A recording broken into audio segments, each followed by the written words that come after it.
Praise the Lord. പ്രിയ സഹോദരങ്ങളെ, ഒരു വ്യാഴാഴ്ച വരുമ്പോഴും സംഭവം കുറേ അതിൻ്റെ കാര്യം മറന്നു കേട്ടോ. അതായത് അച്ഛൻ കഴിഞ്ഞ ദിവസം പറഞ്ഞൊരു വീഡിയോയിൽ നിങ്ങൾ ആരെങ്കിലും സഹായിക്കാൻ നമ്മുടെ സഹോദരങ്ങളെ കരാഞ്ചർ ഇടവകയിൽ നിന്ന് 3 ആൺപിള്ളേർ അവർ ചൊവ്വാഴ്ച, പിന്നെ ഇന്നലെ നമ്മളുടെ കുറേ കുട്ടികൾ, പിന്നെ അച്ഛൻ്റെ ഇടവകയിൽ നിന്ന് കീഴ്പ്പള്ളിക്കര ഇടവകയിൽ നിന്ന് ഓൾട്ടർ ബോയ്സ് ഒരു 5-6 പേര്.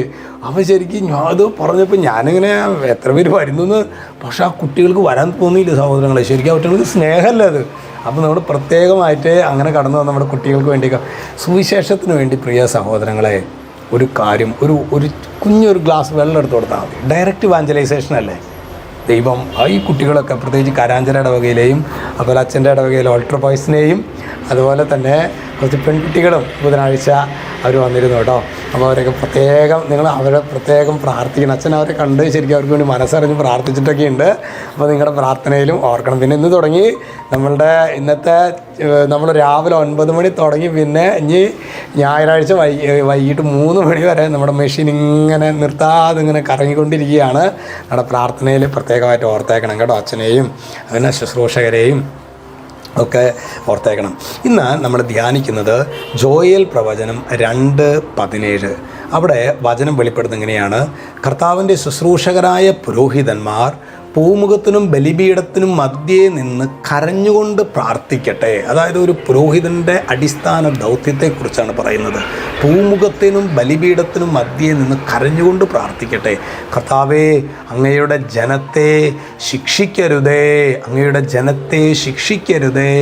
പ്രിയ സഹോദരങ്ങളെ, ശരിക്കും പുരോഹിതർക്ക് നമ്മൾ വൈദികർക്ക് ഉണ്ടാകേണ്ട ഒരു അഭിഷേകമാണ് സഹോദരങ്ങളെ, കരഞ്ഞ് പ്രാർത്ഥിക്കാൻ വേണ്ട ഒരു അഭിഷേകം. ശരിക്കും നമ്മളത് ഇടവക ജനം, നിങ്ങളുടെ ബന്ധുമിത്രാദികളായിട്ടുള്ള വൈദികരൊക്കെ ഉണ്ടെങ്കിൽ നമ്മൾ ഒറ്റ കാര്യത്തിന് വേണ്ടി പ്രാർത്ഥിച്ചാൽ മതി.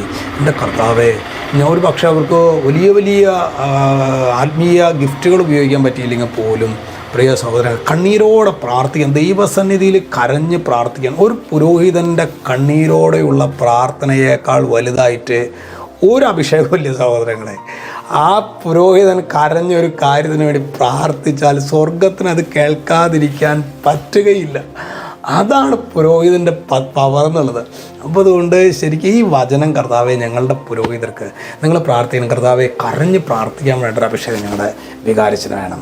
കർത്താവെ, കരഞ്ഞ് പ്രാർത്ഥിക്കാൻ വേണ്ട അഭിഷേകം ഞങ്ങളുടെ പ്രിയപ്പെട്ട സജുവച്ചന് വേണം. കരഞ്ഞ് പ്രാർത്ഥിക്കാൻ വേണ്ട അഭിഷേകം നിങ്ങളുടെ പ്രിയപ്പെട്ടവരായ ബന്ധുമിത്രാദികളൊക്കെ വൈദികരുണ്ടാവില്ലേ, അവർക്ക് വേണം.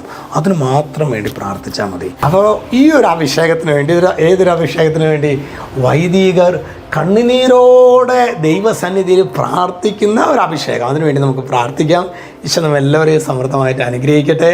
രക്ഷിതാവായ യേശു ക്രിസ്തുവിൻ്റെ നാമത്തിൽ, വചനത്തിൻ്റെ അധികാരത്തിൽ, വിശുദ്ധ കുരിശിൻ്റെ അടയാളത്തിൽ മുദ്ര ചെയ്യുന്നു. എപ്പോഴും എന്നേക്കും ആമേൻ.